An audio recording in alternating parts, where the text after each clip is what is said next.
यूं तो प्रतापगढ़ वाले रघुराज प्रताप सिंह और राजा भैया खबरों में अपने आप रहा करते थे। मतलब कुछ ना कुछ उनके बारे में छपा करता था, लेकिन बीते कुछ दिनों से वो ऐसी खबरों को लेकर चर्चा में हैं जो शायद उनके मिजाज या उनके चाहने वालों को परेशान करने वाली हो। रघुराज प्रताप सिंह और राजा भैया की कहानी जो है वो याद दिलाती है फिल्म की, साहब, बीबी और गैंगस्टर। इसमें से गैंगस्टर को मारिए, वहां साली फिट कर दीजिए, तो ये कहानी हो जाती है साहब, बीवी और साली की। आप सोचेंगे ये क्यों कह रहे हो? ये इसलिए कह रहे हैं क्योंकि उनकी पत्नी भानवी सिंह ने जो बहुतेरे आरोप लगाए हैं उसमें एक गंभीर आरोप यह है कि उनकी साली से उनके अवैध संबंध है, और बहुत सारे और सेंसिटिव गंभीर आरोप हैं, जैसे कि अबॉर्शन करवा लिया, वो साली जो ऑलरेडी मैरिड हैं, कई और लड़कियों से अफेयर का जिक्र कर दिया है, मारपिटाई का जिक्र तो करती ही आई हैं, संपत्ति विवाद तो चल ही रहा है, उन पर गोली चलाने की बात कहती है। अब ये कहानी काफी पेचीदा हो गई है, साहब, बीबी और साली। रघुराज प्रताप सिंह तो खामोश है, भाई साहब उनके छोटे वाले वो कह रहे हैं कि भाभी हमारी थोड़ा सा मेंटली डिस्टर्ब हो गई हैं, लेकिन जो आरोप है गुरु वो बहुत संगीन है। और अब इनकी wife Bhanvi Singh social media platform Twitter पर वो जा जाकर लिख रही है, एक एक चीज पोस्ट कर रही है। मतलब वो प्रतापगढ़, वो कुंडा जिसके बारे में कहा जाता था कि रघुराज प्रताप सिंह की मर्जी के बगैर यहां पत्ता नहीं हिलता, वहां पर अब काफी कुछ हो रहा है। सोशल मीडिया प्लेटफॉर्म ट्विटर, जो कि अब एक्स बन चुका है, वहां पर भानवी सिंह ने राजा भैया पर आरोप लगाए हैं और योगी आदित्यनाथ मुख्यमंत्री हमारे जो हैं उनसे आरोप लगाते हुए कहा कि योगी जी, हम चाहते हैं आप हमारी बात सुनिए, न्याय दीजिए हमें। वो पोस्ट करती हैं कि आदरणीय योगी जी, मैं भानवी सिंह हूं और मैं राजा भैया की पत्नी लगातार गुहार कर रही हूं कि मेरे साथ न्याय किया जाए। मैंने लखनऊ में जाकर शिकायत दर्ज करवाई, लेकिन लखनऊ पुलिस मेरी शिकायत दर्ज नहीं करवा पा रही है। उधर रघुराज प्रताप सिंह की शह पर वो जो मेरी छोटी बहन है साध्वी सिंह, उनको लेकर मेरे खिलाफ उल्टा तहरीर दे दी गई है। ये वही बहन है जिसने मेरा घर तोड़ा है, और उन्हीं बहन को लेकर अवैध संबंधों का जिक्र जो है उन्होंने किया है। कुछ कागजात जो हैं वो भी यहां पर शेयर कर दिए गए हैं, और ये कहा कि ये और एक अक्षय गोपाल करके व्यक्ति हैं जो फर्म और तमाम संपत्तियों पर जालसाजी के जरिए कब्जा करते हैं। वो कहती हैं कि मेरी बहन जो है उनके अवैध संबंध हैं, और वही मेरे बच्चों की परवरिश पर भी असर डाल रही है। मेरे परिवार से मुझे दूर कर दिया गया है, 2020 के बाद से मुझे एंट्री नहीं दी जा रही है। उधर साध्वी सिंह जो है उन्होंने उल्टा जब इन पर केस किया तो कहा कि एक कोई निजी चैनल का रिपोर्टर है और ये इन दोनों की मिली भगत से उनकी इमेज को डेंट किया गया है। बीवी कह रही है कि साली को राजा भैया ने कहा है उल्टा केस कर। अब हैरानी ये कि ये सब शादीशुदा लोग हैं। आप साध्वी सिंह की बात कर लीजिए, उनके बच्चे हैं, आप भानवी सिंह की बात कर लीजिए, उनके बच्चे हैं, रघुराज प्रताप सिंह तो शादीशुदा हैं ही, और उनकी बहुत सारी तस्वीरें भी आती हैं अपने बच्चों से लाड प्यार करते हुए। लेकिन साध्वी सिंह भी अब मोर्चा खोल चुकी हैं। हजरतगंज थाने में एक FIR उन्होंने दर्ज करवाई है और कहा है कि मेरी अगर मैंने आत्महत्या कर ली तो ये लोग जिम्मेदार होंगे। ये सब 50+ लोग हैं, 50 साल से ऊपर सब ये व्यक्ति हैं जिनका ये विवाद चल रहा है। 50 साल होंगे, 50 साल के आसपास ही होंगे या ज्यादा होंगे, पता नहीं, आसपास होंगे।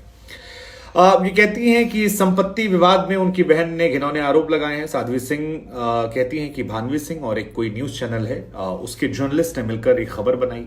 वो कहती हैं कि पैतृक विवाद का मामला है। भानवी जो है वो उस विवाद को लेकर अपनी मां से भी लड़ती रही हैं, एक बार पुलिस भी बुलाई गई थी।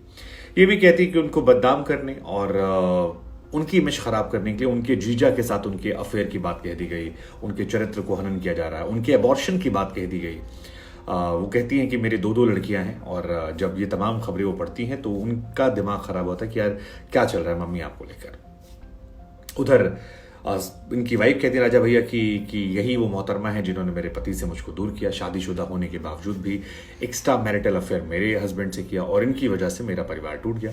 हालांकि साध्वी सिंह ये भी कह रही थी हाल फिलहाल में कि मैं डिवोर्स नहीं दूंगी, डिवोर्स नहीं देना मुझे मेरी फैमिली नहीं तोड़नी है, मेरे हस्बैंड का अवैध संबंध है, मारपिटाई करते हैं, इट्स ओके, बट मैं डिवोर्स नहीं देने वाली। दरअसल जो 4 दीवारी के अंदर की बातें हैं वो खुलकर बाहर आ रही है। साहब भी गैंगस्टर में भी ये दिखाया गया था कि कैसे बड़े बड़े लोगों कि बड़ी बड़ी कोठियों में बहुत सारी बातें होती हैं जो कोठियों की 4 दीवारी से बाहर नहीं होती, निकलती हैं, लेकिन अंदर काफी कुछ होता रहता है। उसी में अब बातें बाहर आई। भानवी सिंह बाहर आकर कहती हैं कि रघुराज प्रताप सिंह को तलाक नहीं देने वाली हैं। वो कहती हैं कि उनके लिए उनकी फैमिली इंपॉर्टेंट है, परिवार के साथ हमेशा रहेंगी। वो कहती हैं कि साकेत कोर्ट में पहुंची, मैंने वहां पर लिखित में जवाब जो है वो दाखिल कर दिया है। राजा भैया मारपीट करते हैं, ये उनका आरोप है। जस्टिफाई करना तो कोर्ट का काम है। वो कहती है मुझे जो कोर्ट में कहना था मैंने कह दिया और मैं अलग नहीं होने वाली हूं। 2022 नवंबर का महीना जब दिल्ली के साकेत कोर्ट में तलाक के लिए अर्जी दाखिल हुई थी और उसी के बाद से ये मामला चल रहा था। शुरुआत में क्रूरता के आधार पर तलाक मांगा था, ससुराल वालों पर आरोप लगाया था कि घर छोड़ दिया है। भानवीर सिंह ने राजा भैया पर आरोप लगाए थे कि मार पिटाई करवाई है, मारते पीटते हैं। 2020 से घर आने से मना कर रखा है। वो कहती हैं कंपनी में हेराफेरी कर दी, पैसा वैसा लिया है। एक किसी महिला पत्रकार का भी जिक्र होता है कि एक बार गोली चलाई थी उन पर, वो बाल बाल बच गई और तमाम चीजें थी जो उनको लेकर आरोप लगते कि महिला पत्रकार को वीडियो कॉल को लेकर विवाद हुआ था। कोई फीमेल जर्नलिस्ट है जिसको लेकर महंगे महंगे गिफ्ट जो हैं वो दिए जाते हैं। अब ये सारी कहानी तब है कि जब 1995 में इनकी शादी होती है, 4 बच्चे होते हैं और 25 साल की उम्र में शादी हुई थी। क्या कहानी भगवान जाने, लेकिन जो है वो अच्छी। और अच्छी इसलिए नहीं क्योंकि दोनों के 4 बच्चे हैं। मतलब बच्चों का सोचा है जितना इन लोगों ने हंगामा कर रखा है, और 4 बच्चे हैं। हालांकि इनकी वाइफ जो है कुछ समय से दिल्ली में रहती हैं। राजा भैया खामोश हैं, वो नहीं बोलते हैं, लेकिन उनके भाई जो हैं वो अब कहने लगे हैं और उनकी तरफ से बातें निकल कर आई। अक्षय प्रताप सिंह जो कहते हैं कि जितने भी आरोप हैं वो सारे फर्जी हैं, मेरी भाभी की जो मेंटल स्टेट है वो सही नहीं है। और एमएलसी हैं अक्षय प्रताप सिंह, वो कहते हैं कि जिन लोगों ने राजा भैया पर आरोप लगाए हैं वो जानते हैं कि राजा भैया का निशाना बड़ा अच्छा है। अगर गोली चलाई थी तो फिर लगी क्यों नहीं, उनका तो निशाना 1 नंबर का है। सारे आरोप जोटे हैं।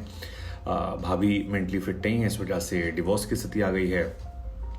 दहेज को लेकर वो कहते हैं कि राजा भैया हर साल करोड़ रुपए दान करते हैं, तो दहेज प्रथा का आरोप तो उन पर हंसने जैसा है कि वो क्यों पैसा लेंगे जब वो खुद इतना पैसा बांट देते हैं।